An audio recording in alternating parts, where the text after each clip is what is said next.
विद्यार्थी मित्रांनो, चुडीवाला पाठ, त्या पाठाचं स्वमत, जे एकच स्वमत आपलं राहिलेलं आहे ते स्वमत मी आज तुम्हाला लिहून देणार आहे.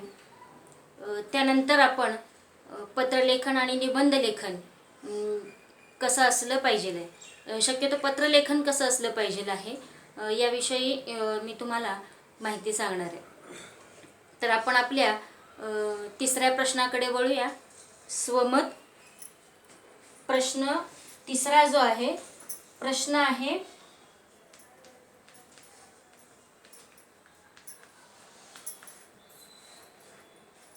तंत्रज्ञानाची, मला वाटतं तुम्हाला ही नेहमी गोष्ट सांगायला लागू नये की तुम्ही वही घेऊन बसत चला म्हणून.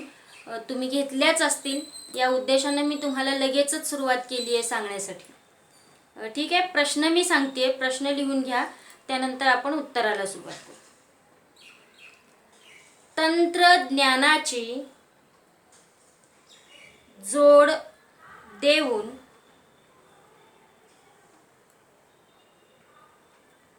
तंत्रज्ञानाची जोड देऊन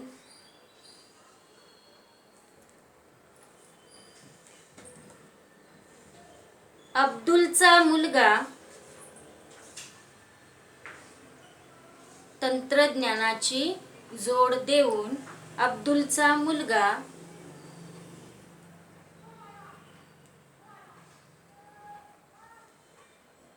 बांगड्यांचा व्यवसाय कसा वाढवू शकेल. तंत्रज्ञानाची जोड देऊन अब्दुलचा मुलगा बांगड्यांचा व्यवसाय कसा वाढवू शकेल याविषयी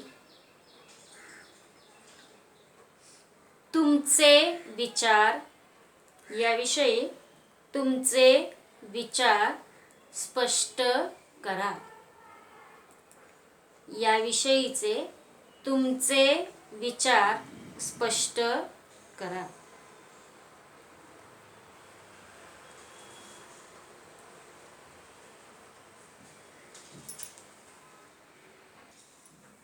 प्रश्न लिहून झाला. उत्तर आपण पाहणार आहोत.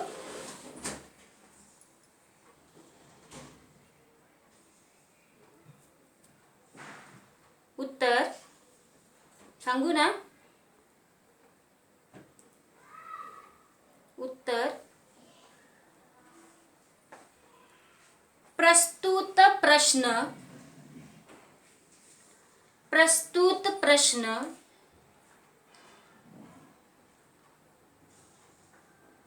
चूड़ीवाला, प्रस्तुत प्रश्न चूड़ीवाला या पाठातील असून,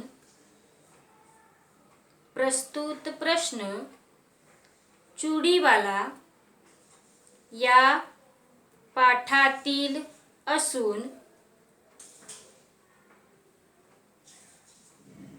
लेखिका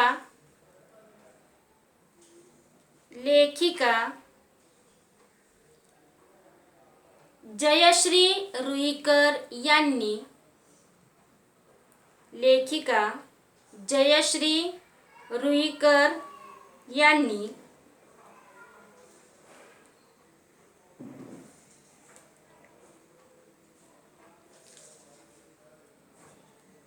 पुन्हा एकदा सांगते, प्रस्तुत प्रश्न चूड़ीवाला या पाठातील असून लेखिका जयश्री रुईकर यांनी संक्रांत आणि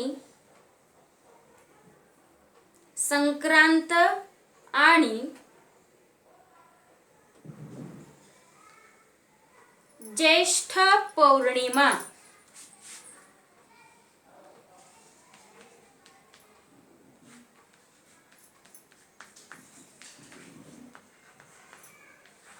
संक्रांत आणि ज्येष्ठ पौर्णिमा या दिवशी कुष्ठरोगी स्त्रिया आणि मुलींना कुष्ठरोगी स्त्रिया आणि मुलींना बांगड्या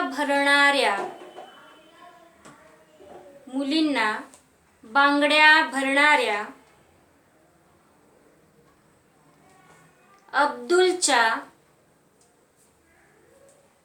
अब्दुलच्या संवेदनशील वृत्तीचे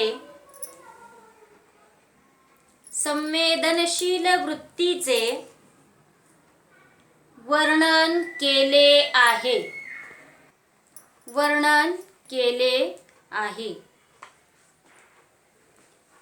खालच्या ओळीला उत्तराला सुरुवात करायची आहे. 2 बोटाचं अंतर ठेवून उत्तर लिहायला सुरुवात करायची.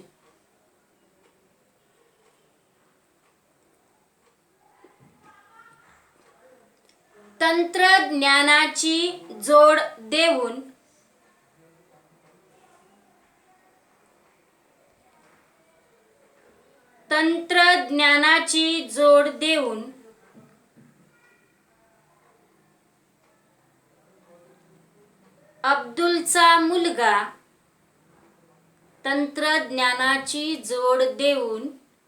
अब्दुलचा मुलगा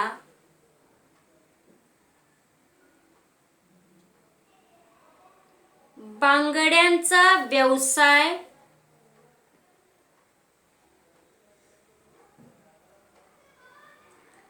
वाढवूही शकतो. बांगड्यांचा व्यवसाय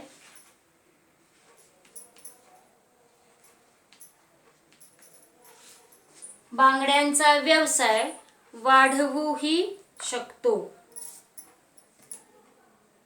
आणि सोपाही बनवू शकतो. बांगड्यांचा व्यवसाय वाढवूही शकतो आणि सोपाही बनवू शकतो.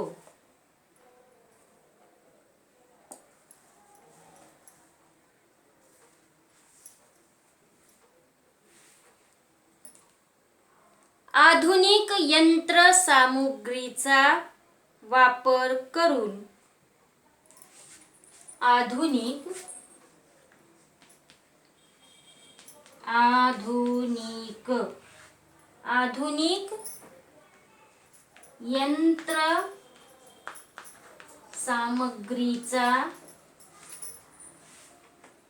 आधुनिक यंत्रसामुग्रीचा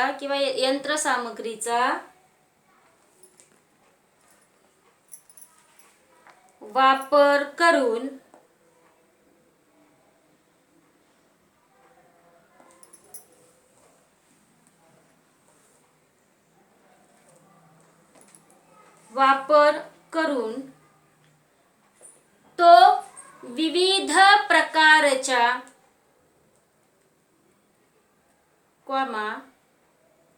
पुन्हा परत एकदा उत्तर सांगते. तंत्रज्ञानाची जोड देऊन अब्दुलचा मुलगा बांगड्यांचा व्यवसाय वाढवूही शकतो आणि सोपाही बनवू शकतो. आधुनिक यंत्रसामग्रीचा वापर करून तो विविध प्रकारच्या विविध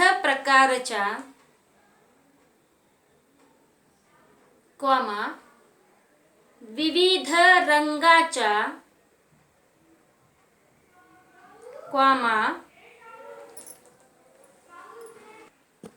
आकाराच्या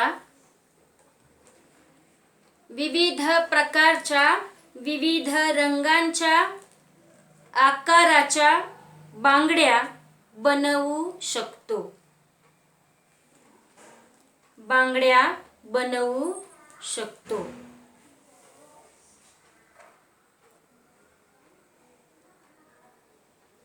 तेही कमी वेळात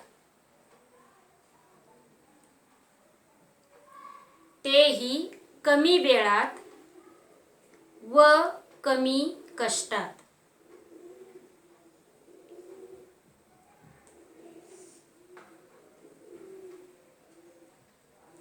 शिवाय शिवाय शिवाय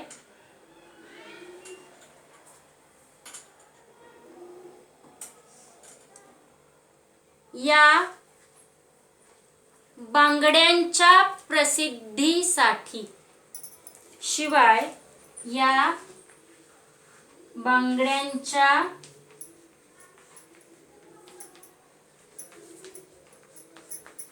प्रसिद्धीसाठी या बांगड्यांच्या प्रसिद्धीसाठी तो तो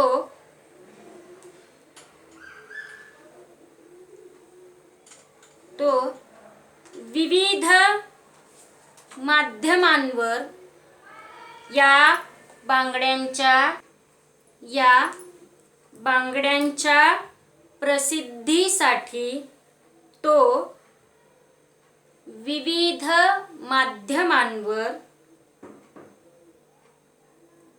माध्यमांवर जाहिराती टाकू शकतो. जाहिराती टाकू शकतो.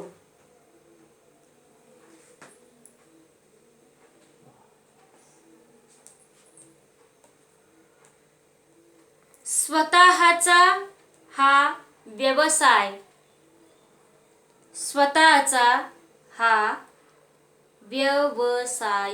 स्वतःचा हा व्यवसाय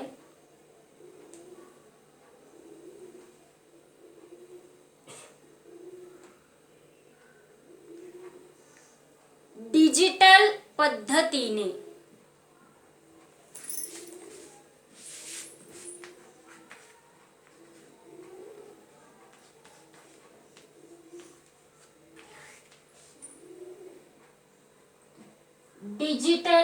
पद्धतीने दूरपर्यंत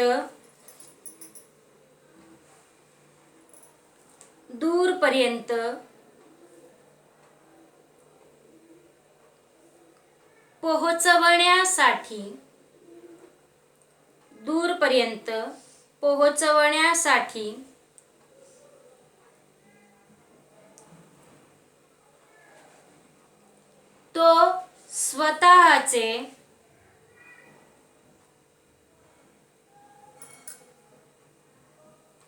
तो स्वतःचे ॲप बनवू शकतो.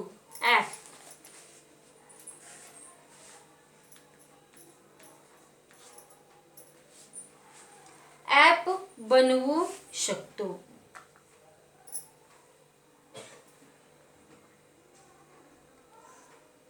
स्वतःचे ॲप बनवू शकतो. या ॲपवर विविध बांगड्यांचे नमुने दाखवून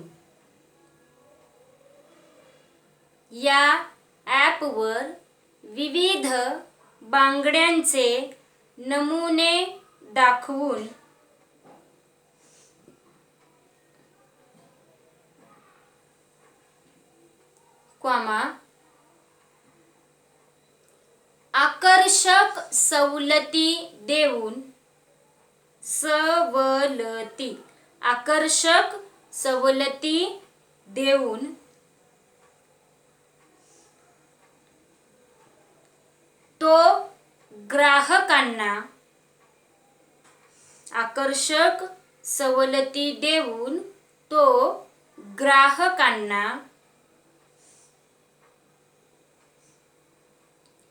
आकर्षित करू शकतो.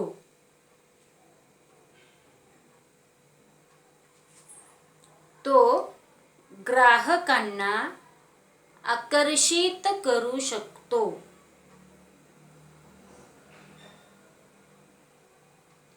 शिवाय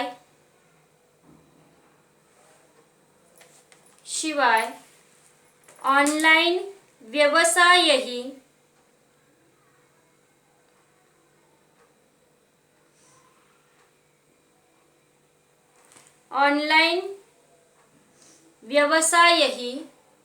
सुरू करू शकतो. ऑनलाईन व्यवसायही सुरू करू शकतो. खालच्या ओळीला परत पॅराग्राफ पाडून लिहायचं. अशा प्रकारे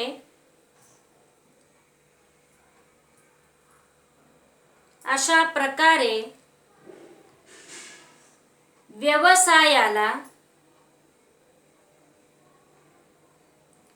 तंत्रज्ञानाची जोड देऊन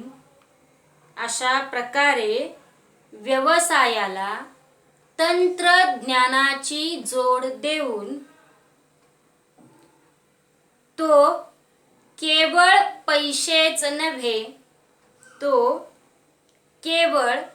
पैसेच नव्हे तर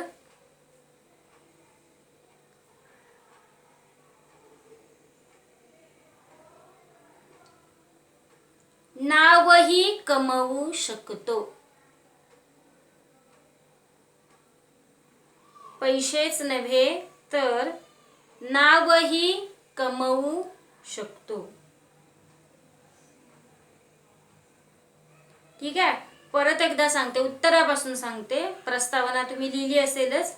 तंत्रज्ञानाची जोड देऊन अब्दुलचा मुलगा बांगड्यांचा व्यवसाय वाढवूही शकतो आणि सोपाही बनवू शकतो. आधुनिक यंत्रसामुग्रीचा वापर करून तो विविध प्रकारच्या, विविध रंगांच्या, आकाराच्या बांगड्या बनवू शकतो, कमी वेळात व कमी कष्टात. शिवाय या बांगड्यांच्या प्रसिद्धीसाठी तो विविध माध्यमांवर जाहिराती टाकू शकतो. स्वतःचा हा व्यवसाय डिजिटल पद्धतीने दूरपर्यंत पोहोचवण्यासाठी तो स्वतःचे ॲप बनवू शकतो. या ॲपवर विविध बांगड्यांचे नमुने दाखवून आकर्षक सवलती देऊन तो ग्राहकांना आकर्षित करू शकतो. शिवाय ऑनलाईन व्यवसायही सुरू करू शकतो. अशा प्रकारे तंत्रज्ञानाची जोड देऊन तो केवळ पैसेच नव्हे तर नावही कमवू शकतो. ठीक आहे. लिहून झालं असेल तुमचं उत्तर पूर्ण. शेवटचा जो प्रश्न आहे तो तुम्ही स्वतः लिहायचा आणि मला वाटतं याच्यावरती आपली चर्चा झालेली होती की दुसऱ्याला मदत करण्यातला आनंद ज्या प्रसंगातून मिळू शकतो असा प्रसंग लिहा. मग तुम्ही तुमच्या आयुष्यात घडलेला कुठलाही प्रसंग लिहू शकता की मित्र आजारी पडला होता आणि त्यावेळेस त्याला हॉस्पिटलमध्ये भरती करण्यात आलं. तो गरीब आहे, आई वडीलही त्याचे गरीब आहेत, त्यामुळे त्यांना त्यांच्याजवळ हॉस्पिटलची फी भरण्यासाठी पुरेसे पैसे नव्हते किंवा त्यांना थांबताही येत नव्हतं आणि म्हणून त्याचं जे बिल आहे ते आम्ही बिल भरलं. शिवाय त्याच्यासोबत आम्ही हॉस्पिटलमध्ये राहिलो. असंही तुम्ही त्याच्यामध्ये लिहू शकता. ज्याचे त्याचे जे जे अनुभव आहेत की तुम्ही काय आणि कशा पद्धतीनं मदत केली असेल आणि त्या प्रसंगातून तुम्हाला जो आनंद मिळालेला आहे तो आनंद तुम्ही इथे लिहायचा आहे. जसा मी एक सांगितला तसा तुम्हीही तुमच्या आयुष्यातले बरेचसे लिहू शकता. त्यामुळे हे उत्तर मी तुम्हाला लिहून देणार नाहीये, तर ते तुम्ही स्वतः लिहायचे, कारण बऱ्यापैकी उत्तरं मी लिहून दिलेली आहेत. आत्ताचा जो प्रश्न मी तुम्हाला सांगितला तंत्रज्ञानाची जोड देऊन, तर त्यामध्ये तुम्हाला आणखी काही ॲड करता येत असेल तर तेही तुम्ही ॲड करू शकता. तुम्ही त्या पद्धतीनं उत्तर लिहू शकता. हे एक मी नमुना उत्तर तुम्हाला दिलेलं आहे की तो कशा पद्धतीनं या तंत्रज्ञानाचा वापर करू शकतो. विविध माध्यमांचा वापर करू शकतो स्वतःचा व्यवसाय वाढवण्यासाठी, तो कशा पद्धतीनं करू शकतो हे मी तुम्हाला याच्यामध्ये सांगितलेलं आहे. या व्यतिरिक्त जर तुमची काही वेगळी कल्पना असेल किंवा वेगळी काही तुम्ही त्याद्वारे जर सांगणार असाल, लिहिणार असाल, तर तेही तुम्ही निश्चितपणे लिहू शकता. ठीक आहे, आपला हा पाठ इथेपर्यंतच होता. तो पाठ संपलेला आहे. प्रश्न उत्तरं मी तुम्हाला डिक्टेट तर केलेली आहेतच. आशा आहे की तुम्ही नक्कीच ती लिहून घेतली असणार आहे आणि त्याचसोबत वह्या देखील तुमच्या पूर्ण असणार आहेत. PDF मी तुम्हाला पाठवून देईन. त्यामध्ये एकदा डिक्टेट केलेलं जे तुम्ही लिहून घेतलेलं आहे ते परत एकदा आवर्जून चेक करा की तुमचे शब्द कुठले चुकलेले आहेत, आणि नसेल पूर्ण तर ते नक्की पूर्ण करा. तुमच्या वह्या पूर्ण असणं फार महत्त्वाचं आहे, फार गरजेचं आहे.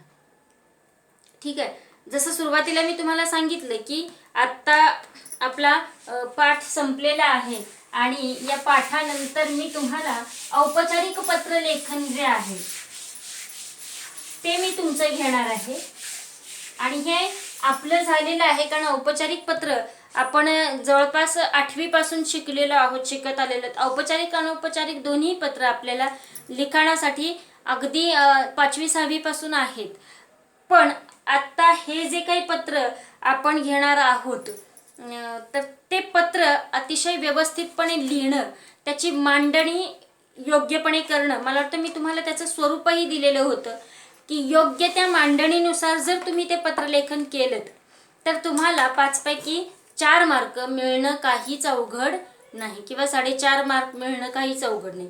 कारण पत्रलेखनाची भाषा जी आहे ती भाषा वापरत असताना मोजकी, तिथं पाल्हाळ लावायचा नाही.